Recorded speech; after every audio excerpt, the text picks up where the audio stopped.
All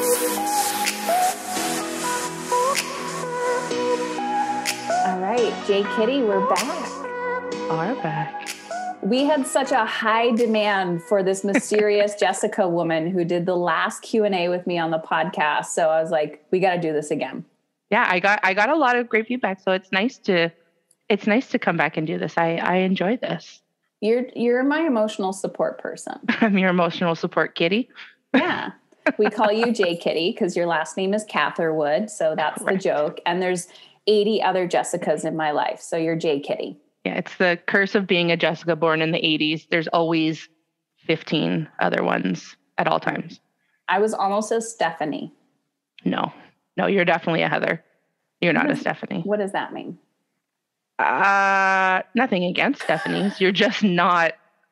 I mean, I guess if I had never known better, but you just feel, I don't know. I feel like Heathers are always like a little spicy and not in a 100%. Bad way. Every Heather that I've ever met, you walk into a room and you're like, you just don't hear Heather a lot. Correct. But when you meet them, there's this deep soul connection and you're like, I get you.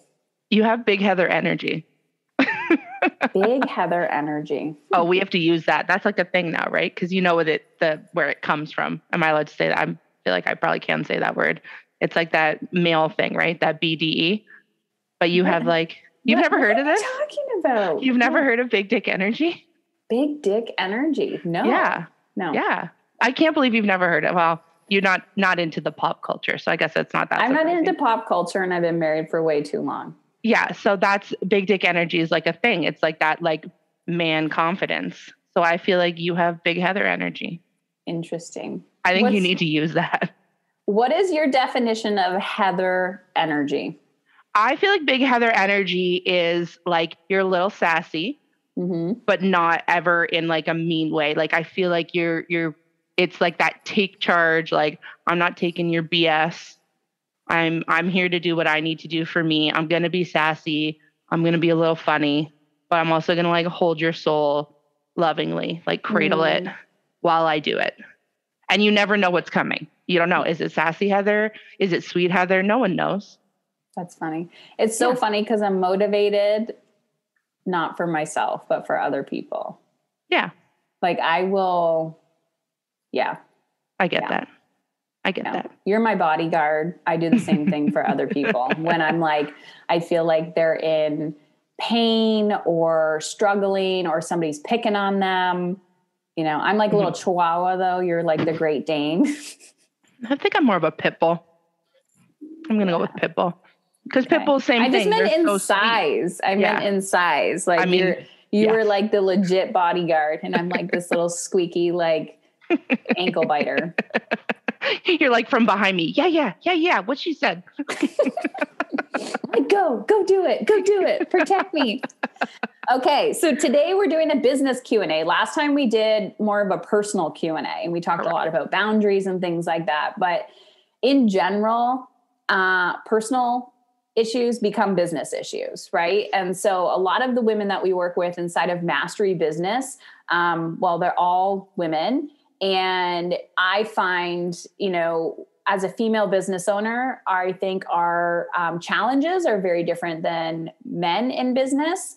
And it's a double-edged sword because what makes us unique and different, more compassionate, more nurturing, can also take us out and down. And if you don't ride that line really well of watching kind of like your shadow side, you're going to be broke. You're going to be burnt out. You're going to be angry and resentful in your business. So we have some questions. These are a lot of questions that we receive from people when it comes to business. We'll do more Q&As in the future. So send me an Instagram message. You can find me at Heather Chauvin, Chauvin. Send me a DM. We'll take your questions and we'll do more of these Q&As. Yeah. Okay. So a lot of the ones we kind of have like obviously put them together so they kind of make some sense. So one of the first ones I got is when you are having a sales conversation with somebody and they use their partner. So that comes up a lot where they say, oh, I have to check with my husband or wife. I have to check with my partner. Like what is what's your like best solution on how to handle those scenarios? Because obviously we've come across them in our conversations. Yeah. So you are one of the people that do we call them decision support calls on our team, because we're here to just help people make a decision. We're not here to strong arm anybody into changing their life if they don't want to. And that's not ethical sales, and conscious business is all about for the highest good of everyone. Right. Yeah. So it doesn't matter what your product or services in business. A lot of the business owners that we attract are professionals or have like professional skills. They could be doctors, they could be lawyers, they could be therapists, they could be a nutrition coach, a consultant, a coach in some capacity. They could also be a product-based service. It doesn't really matter. Business is business is business. So if you are not having a monetary exchange, it is not a business. It's a very expensive hobby. And why do you laugh when I say just because I just laugh when you say that? Why? I don't know. Because you're right. And I don't think everyone loves to hear that, but you're right. No, nobody loves to hear that. They think, oh, I have a business. And it's like, is your business making money? If the business is not making money, it's a very expensive hobby. And that is a huge mindset to get over, because I personally find that a lot of women have a really hard time receiving.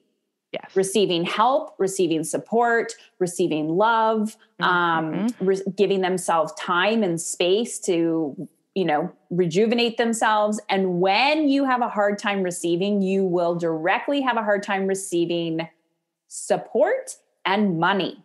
Yep. So answering this question about partner, using your partner as an excuse, your children, money, time, energy is a block, right? So whether it's you or whether it is your potential client, you have to really understand that that is a growth opportunity.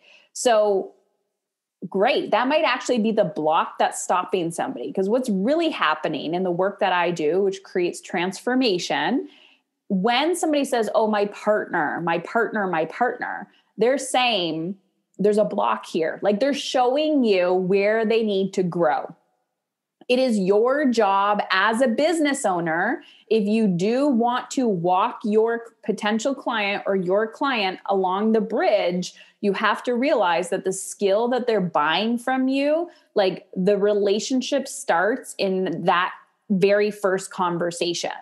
So every relationship is different. So I'm not telling you to do something or be something, but you need to ask yourself, am I okay if I don't make this decision? So one of the best questions to ask your potential client, if they use the partner as the excuse of why they can't invest, is, there's a million things that I can teach you. The question is, how do you think your partner would respond to this?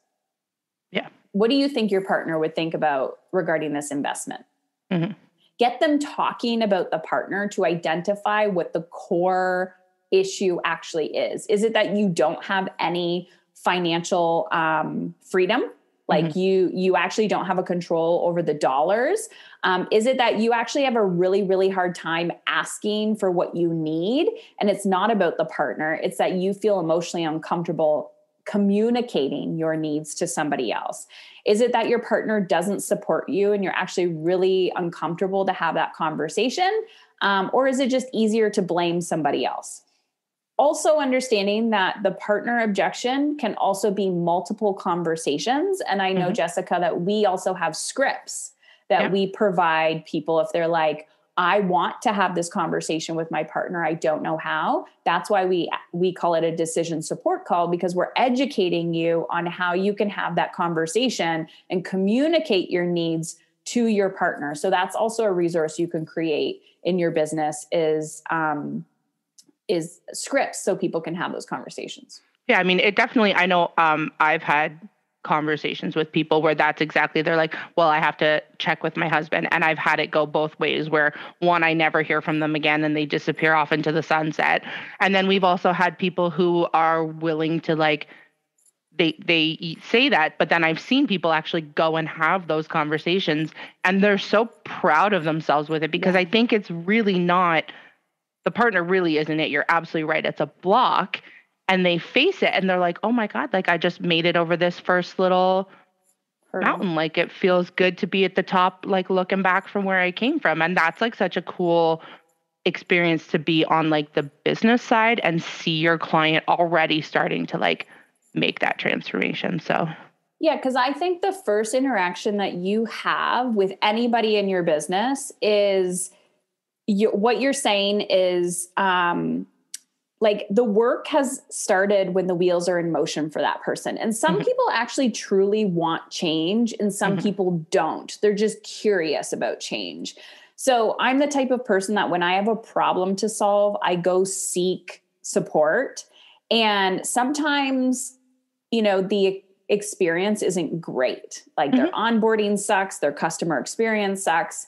But when I am like, have a very emotional, what do you call it? A very emotional problem to solve. And I feel really held by the other person, even before I give them any money, it builds that know, like, and trust. But it's also like, if this is how you show up during this conversation, it's only going to get so much better on the inside.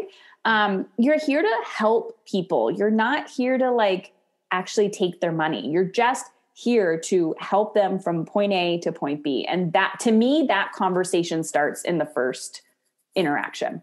Yeah. I think a lot of people are always surprised, like from my experience with your clients, they are so surprised that we approach it that way.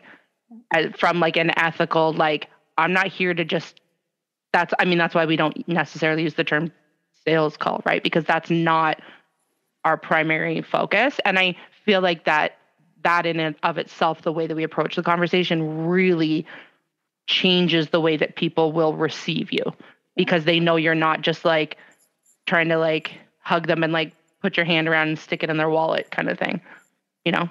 Yeah. So let's talk about money. Yeah.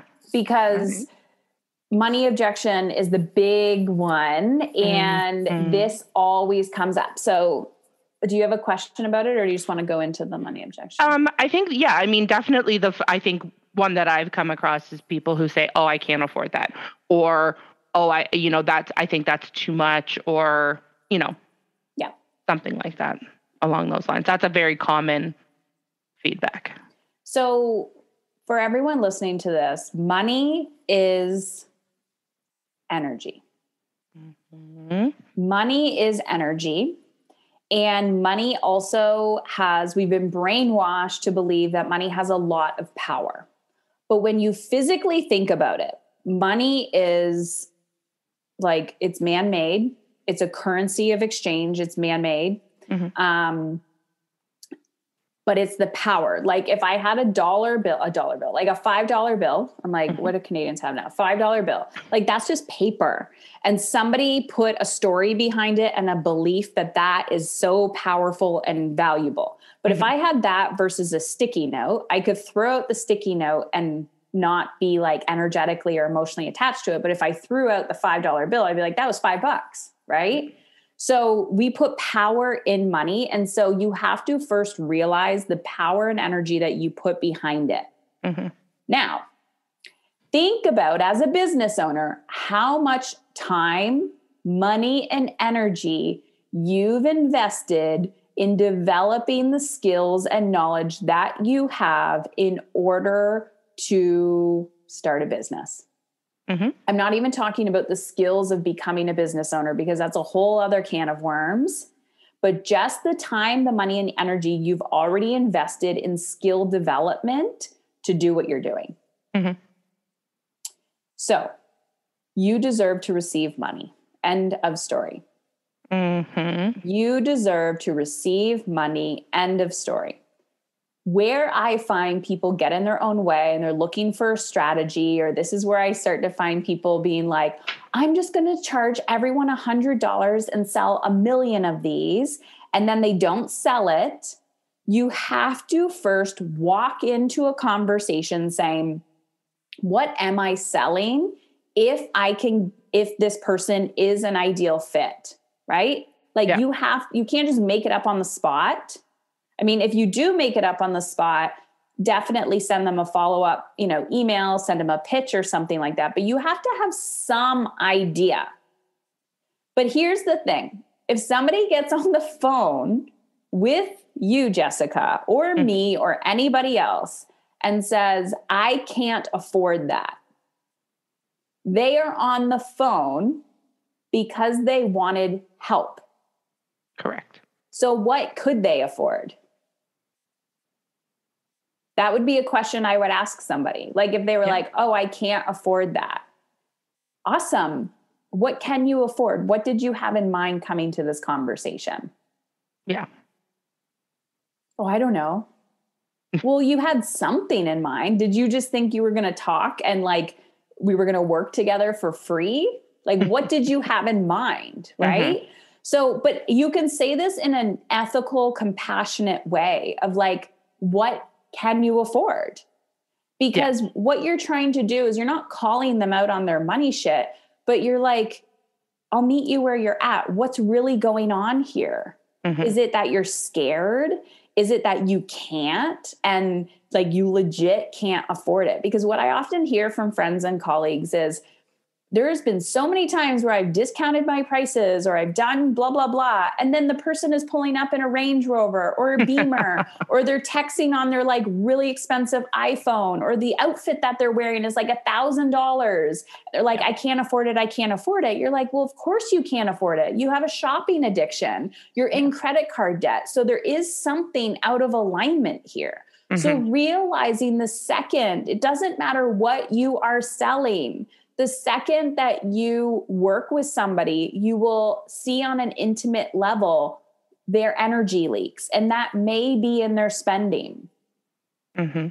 So you're going to really be able to see the person and what's coming out for them almost immediately as you meet them. It's funny because I've seen the flip side of it too, where there are people who say they can't afford it, but they come at it with a can-do approach.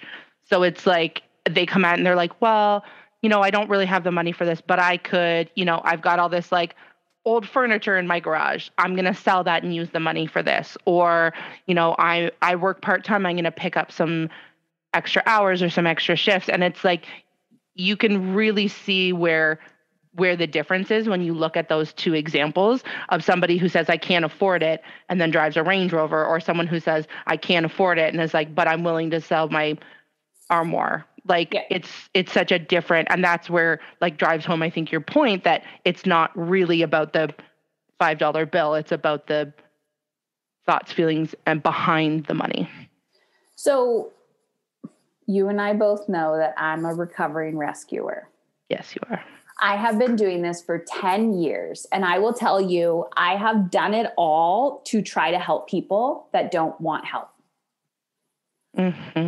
So the fixed mindset versus growth mindset. So a fixed mindset person, you can call it lack mindset, you can call it whatever you want.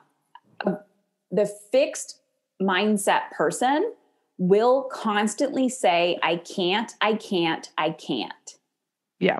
Somebody who has an ounce of hope will say, I'm open to learning how. I believe that there's an incredible difference. And you and I, this is, a value in our company, in the company, which is we will not take food off the table. Correct. If you cannot feed your family and pay your bills, you are in crisis. And this is not where you need to be. You probably need to Google some government programs, start getting government funded therapy, like take all the freebies and actually implement all the freebies, listen to my podcast, read the book, do the things and actually change your fucking life. Like you need to implement. Yep. But when people are like, holy shit, your coaching terrifies me. That's a lot of money. I've never invested in that amount of money before, or whatever you're selling. Energetically, who you need to be in order to see results is going to require you to get outside your comfort zone. So Jessica, tell me a personal story Oh God. when you invested financially in something that was not about the money, but it scared you. Oh, the first time I met you. Mm-hmm. The first one day thing I came to with you. And when I look back at like back then versus where I'm at now, I remember you did like that one day thing locally. And I remember I was like, I think it was like, I don't remember how much money it was. It was not expensive. It wasn't even over $1,000. And I was just like, I can't afford that. I can't afford that. And I think I think you did give me a discount. And I went to it and I was just like looking back now, that one day completely changed my life. So if you had told me then, it was definitely a mindset thing, but if you had told me then that I would be where I am now because of that thing, I would have sold my dad. Yeah. No problems there. I would have sold my desk. I would have sold my couch. Like, it's just when you're ready. And I mean, you and I both know I'm a drop water on the rock kind of change gal. But like, even now, like, I've progressed to the point where I understand the value of it. And you're 100% right about it being about energy, right? Like, you invest into it and then it's more about shifting your energy into it than it is the money. So talk about the gym, for example, because I think this is like a common thing. I even hear this from friends. They're like, oh, the gym membership is so expensive. And I'm like, but you have money for your Lululemon pants and your really expensive car that you drive and like bing, bang, boom, like all the alcohol that you spend on the weekends. Like, it's reallocating what you're prioritizing. So just 100%. Tell me about that. Okay. So the gym that I go to locally, I was like, it's however much it is every month. And I was like, I would never pay that. Meanwhile, I was actually paying more than that for a personal trainer twice a week. So I'm like, okay, I'll buy a 10 class pass. So basically same thing. I'll do like a one day thing like I did with you. I'll buy a 10 class pass. I fell so deeply in love with how I feel at that gym and the community and the experience that I'm at the point now where I'm like, I would literally sell my soul every month to be able to go to that gym because I go every single day. And how has that investment saved you money? Oh, well, I mean, my it's like alignment with the food and moving my body and stuff. So it's like, for me now, my priorities are how I feel. So I don't eat as much takeout. I probably don't spend as mindlessly, to be honest with you, because, mindless spending is that like dopamine hit. I don't need it. I get every day at 6 a.m. Right. It's just, it's really just shifted me. I feel like I'm just in like a more content place. So I'm not trying to fill voids as much. So when somebody, like the person listening to this, is like, my people use the money objection all the time. If your program, offer, service is in alignment with either current trends or it energetically feels equal to you. So what I mean by that is if it's like so far, this is what I don't understand. People are like, I'm starting a business. I'm charging $1,000 for 2 minutes of my time. And I'm like, but you've never charged $1. Like, there is this energetic exchange where receiving more money will make you uncomfortable, but you have to look at the marketplace. You have to say, is this aligned? Is it not? Like, I could probably charge twice what I'm charging based on what other people offer for value exchange in the industry.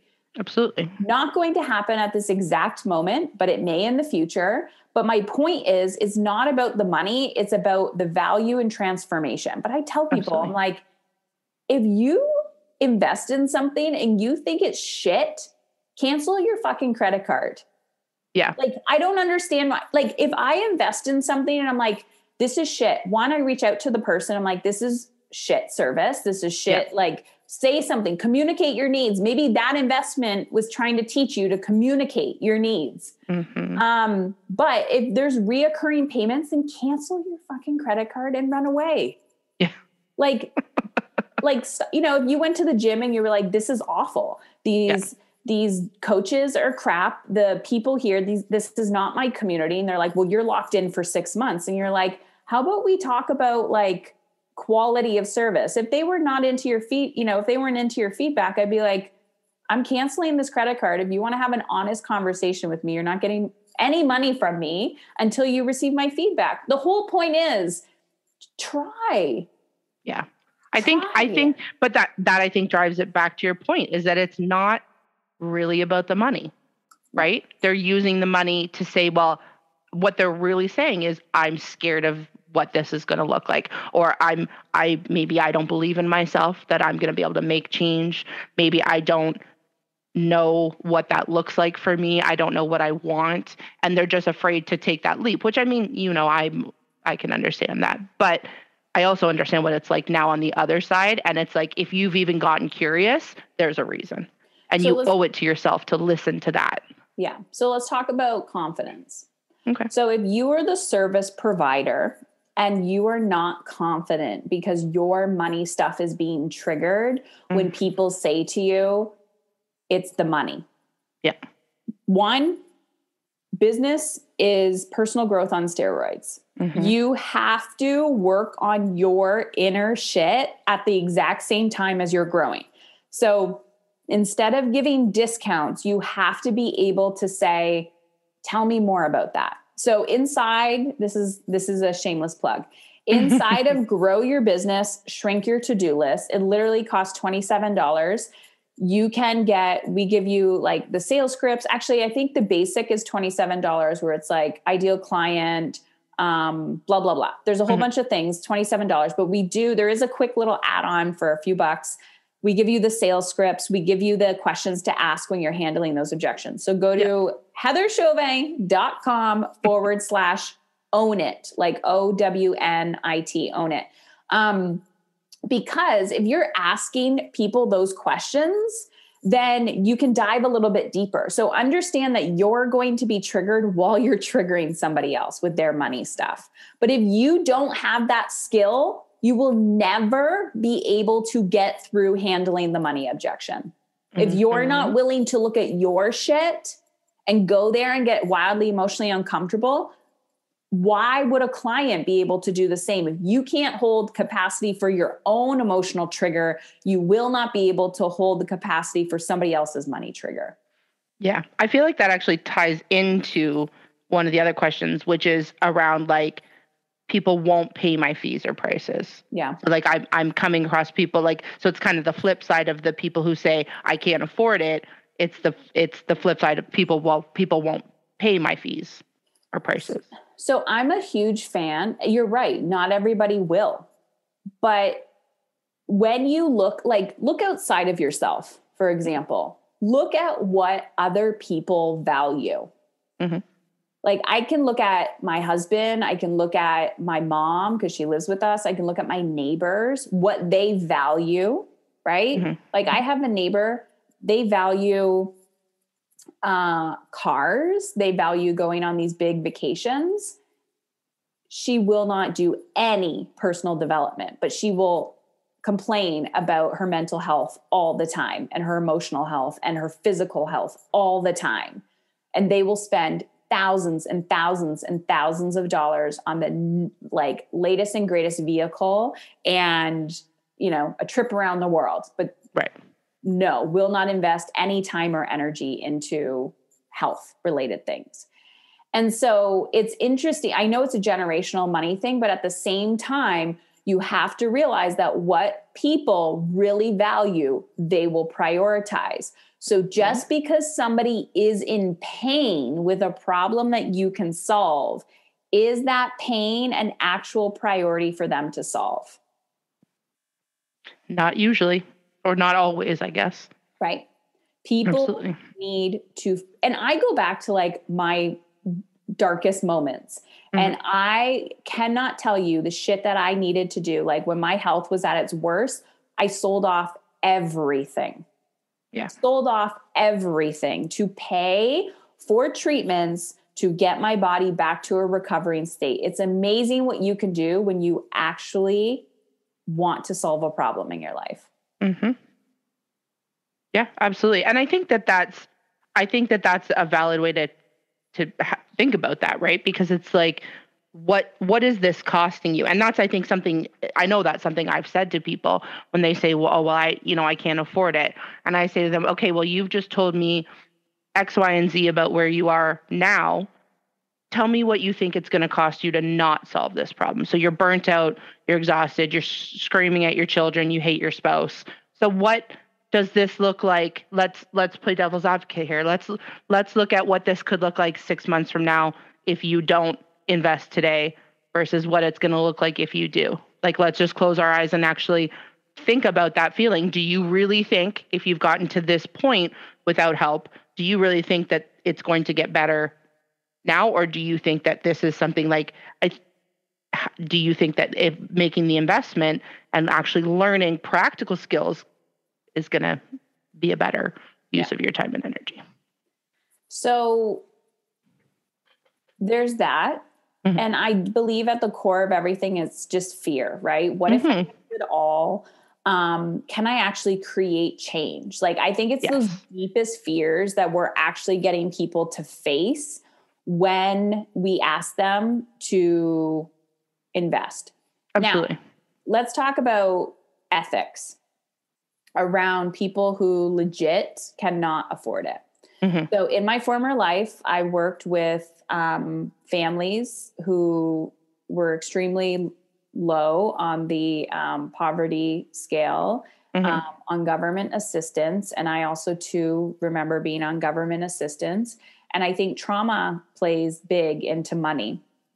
Now, I think as a woman who really wants to make an impact in the world, we underestimate how much we're actually giving by overgiving. Mm-hmm. And so when we are overgiving our time and our energy and our resources on a daily chronic basis, we're not only depleting our resources of vitality and profit so that we have the time and space to reinvest, we actually can't give back in a bigger way. So it actually restricts the impact that we can make. Sorry, I was coughing. What I mean by that is, if I have, if there's a population that's near and dear to my heart that I want to give back to, whether it's time, whether it's energy, whether it's money, and I keep giving those resources away, I'm never going to be able to push through my upper limit and actually give, right? Mm-hmm. Be able to give that check, be able to do what I want to do. So I think it's really, really important for everybody to realize that discounting your services and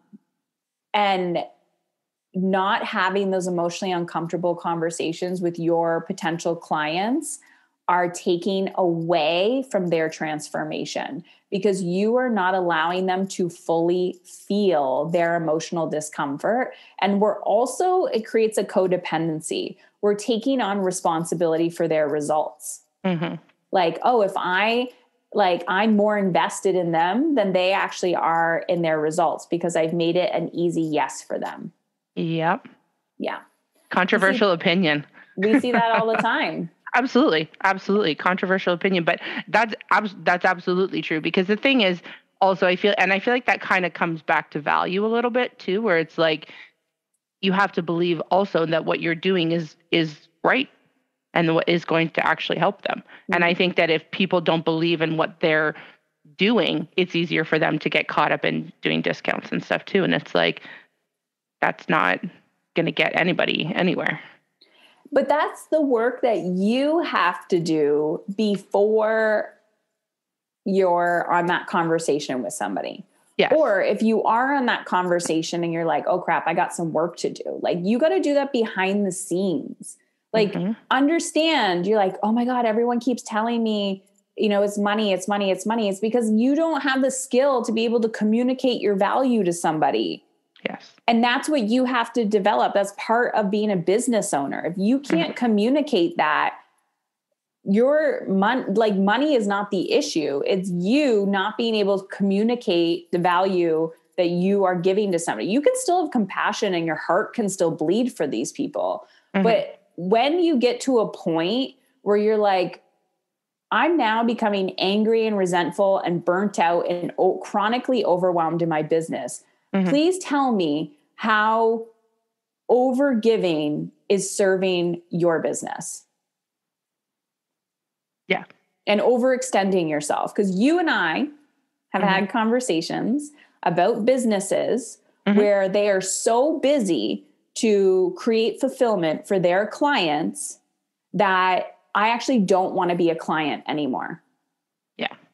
And if they had more profit, more time profit and energy profit, they would make more money off of me. But at the same time, I would give referrals. And so they're losing money by having this belief that like, it's like, we got to move faster. We got to move quicker. So anyone who's in that like burnout cycle, that lack of sustainability, it's actually losing you money. So you have to learn to communicate your value, get super crystal clear on what you are selling, the price point, and then sit in your emotional shit.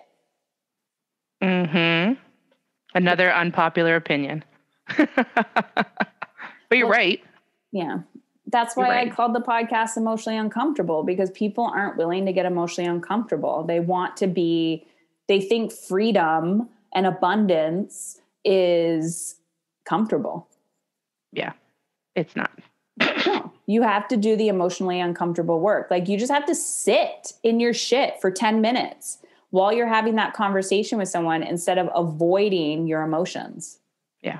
Yeah. Okay. Any last words of wisdom or anything you want to say on this topic or get me to say? I don't think so. You covered all the questions. What about the people who, after all that, after you've gone through all those objections, all those things, let me just think about it. Yeah. So I believe in giving people time and space to think. Like I do things very differently than what we're taught. I think there's also like the masculine and feminine approach. And sometimes people are like, legit, I need time to think about it, because there's many reasons why. And people are allowed to give you their objections. They can give you money, partner, time, like that's a vulnerable thing to do, blah, blah, blah. But time is typically, if people say I need time, it's typically because they have questions, or they're an overthinker, or maybe, their gut is off a little bit, or maybe their partner shit is coming up, or maybe their fear of failure is coming up. So just asking those questions, say, totally, we can schedule a follow-up. You can reach out to me whenever you want. I always tell people to schedule a follow-up on that call if they really do just want to think about it, so you can kind of have accountability for both of you. But ask them, be like, awesome, how did this conversation go for you? Like typically when I have to think about something, I still have questions or something feels off. Like, how can I clarify anything for you? Like get them talking about that a little bit more. Most of the time it's just fear-based. Yeah. Yeah. That covers everything I think that I had. Awesome. Okay. So for anyone listening, I guess at the end of this conversation, I just want you to know that what I typically see is people who personal issues become business issues, and it's personal growth on steroids. So you can create a beautiful funnel. You can do everything the gurus are telling you, but if you're not running towards your emotional discomfort when it comes to sales and having those conversations, you're going to have a very expensive hobby and not an actual profitable business. And that is going to leave you broke, miserable, angry, and resentful. And what I find, the people that thrive in my space and inside of Mastery Business and our business coaching programs are people who are like, I need to make money. Because when you are backed into a corner and you don't have the option not to make money, there's ways that we also teach you to do that to kind of trick your brain. So if you're like, I get comfortable and then I don't push through, and like, you don't have to hustle. This is not about hustling, but I attract a lot of like female breadwinners or like sole income earners where they're like, I got bills to pay. I got children to feed. I got dreams and desires. And you're ready to jump into that desire. So if you are, there's multiple things that you can do. One, go to Heather Chauvin, CHAUVIN.com/work with me. You're going to click on a button. You're going to put your name and email in there. And then the next page is going to come up and it says, click here to book a call. It's under a video. Or if you're like, I don't want to book a call yet. I don't really care about your coaching, Heather, but you want to dip your toe into the water. Check out the Grow Your Business, Shrink Your To-Do list. It's $27. You can go to Heather Chauvin, CHAUVIN.com/own it. Like you're going to own it, like OWNIT, like own it. And we give you trainings on how to find your ideal client, how to have those uncomfortable sales conversations, scripts, how to handle objections. Oh God, how to sell your value, not your time. There's even like an additional bundle that you can add on like how to say no gracefully, a delegation task.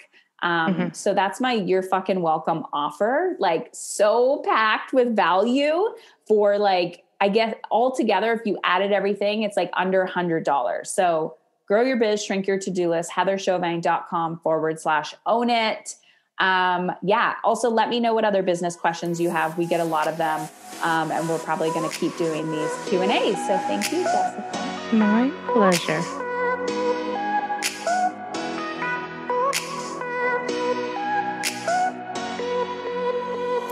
There it is. You just listened to the Emotionally Uncomfortable podcast. If you want to take this conversation to the next level, head on over to our private Facebook group community, heatherchauvin.com/Facebook. My last name is spelled CHAUVIN. That's heatherchauvin.com/Facebook. Or you can text the word Facebook to 313-710-5199. That's 313-710-5199. It's a U.S. phone number and text message rates will apply. Also, if you are a huge fan of this show, please rate and review it on iTunes. Every review helps another woman like you take back control of how she wants to feel and become emotionally uncomfortable. I truly believe the better we feel, the more alive we become. This is how we are going to change the world. And if you've been watching me for a while, if you've been on the fence and you're curious, how can Heather help me? Head on over to heatherchauvin.com/work with me to check out my mastery and mastery business coaching programs. That's heatherchauvin.com/work with me.